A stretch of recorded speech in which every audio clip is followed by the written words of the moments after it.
11 अक्टूबर है, दिन शनिवार का।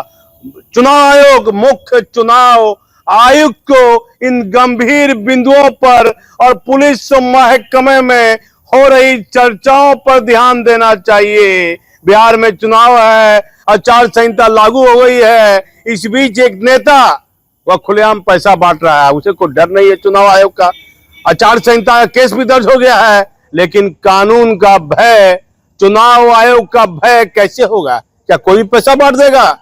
गंभीर सवाल और गंभीर चर्चा हम कर रहे हैं, हमारा चैनल कर रहा है। सबसे पहले मैं एक डीएसपी के बारे में चर्चा करूंगा, जो पुलिस महकमे में आईएएस और आईपीएस पदाधिकारी के बीच चर्चा का मुख्य केंद्र है।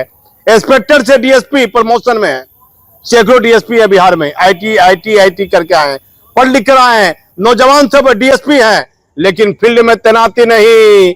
एक प्रमोटी इंस्पेक्टर 94 बैच कह सकते हैं, गिनती के महीने बोलिए आप, घंटों बोलिए या दिन बोलिए, एक अनुमंडल में तैनाती कर दी गई। अनुमंडल में अभी हाल फिलहाल आचार संहिता लागू होने से पहले पहले कुछ डीएसपी और कुछ आईपीएस पदाधिकारी का तबादला हुआ, उसी में उस डीएसपी साहब का नाम था। डीएसपी साहब से हमारा कोई निजी मतभेद नहीं, लेकिन चुनाव है और चर्चा हो रही है, सवाल खड़े हो रहे हैं, तो हम आईना दिखाते हैं। यदि सवाल खड़ा हो रहा है तो चुनाव आयुक्त तक, चुनाव आयोग के पदाधिकारी तक ये जानकारी जानी चाहिए कि आखिर ये कौन डीएसपी साहब हैं।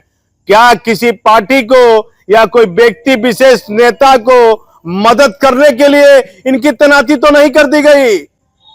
डीएसपी साहब के मात्र महीने बचे हैं, 3 महीने 4 महीने के बाद बताया जाता है कि मार्च महीने तक वह रिटायर कर जाएंगे और बिहार के एक महत्वपूर्ण अनुमंडल में एसडीओ पद पर उनकी तैनाती चर्चा का विषय बनी हुई है, पूरी चर्चा है। उसी तरह 4 डीएसपी जो इंस्पेक्टर रह चुके हैं उसी जिले में, आप आ जाइए, मोतिहारी जिला, कटिहार जिला, किशनगंज, अररिया जिला, ये 4 जिले ऐसे हैं जहां डीएसपी साहब की तैनाती हुई है। वहां वह इंस्पेक्टर दरोगा 16 साल सेवा दे चुके हैं और चुनाव आयोग को ध्यान देना चाहिए। ये चर्चा है कि उनको वहां के विधायक के द्वारा तैनाती की गई है।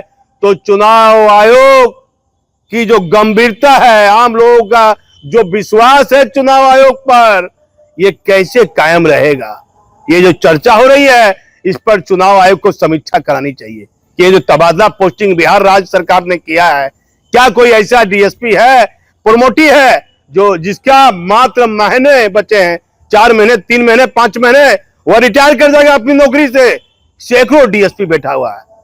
जो नीतीश कुमार के सुशासन में, भाई मुझे भी कहीं फील्ड में दिया जाए, मुझे भी कहीं फील्ड में दिया जाए। डीएसपी तो छोड़िए, एक से एक आईपीएस भी है।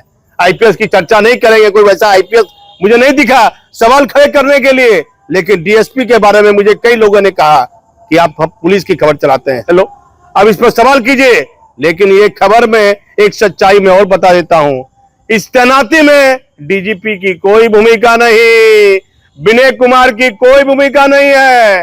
तो आखिर वह डीएसपी साहब जो चंद महीनों में रिटायर कर जाएंगे, चंद घंटों में, चंद दिनों में, आखिर वह डीएसपी साहब की तैनाती कैसे हो गई, किस लिए हो गई, ये चर्चा का विषय है।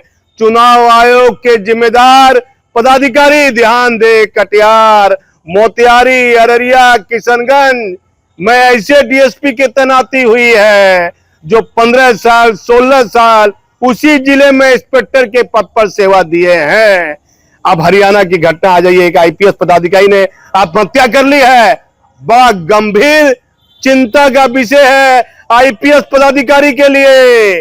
बिहार में चुनाव है तो पहले आप मतदान करें और बाद में जलपान करें, और सच देखना है तो हमारे चैनल पर आप बने रहिए।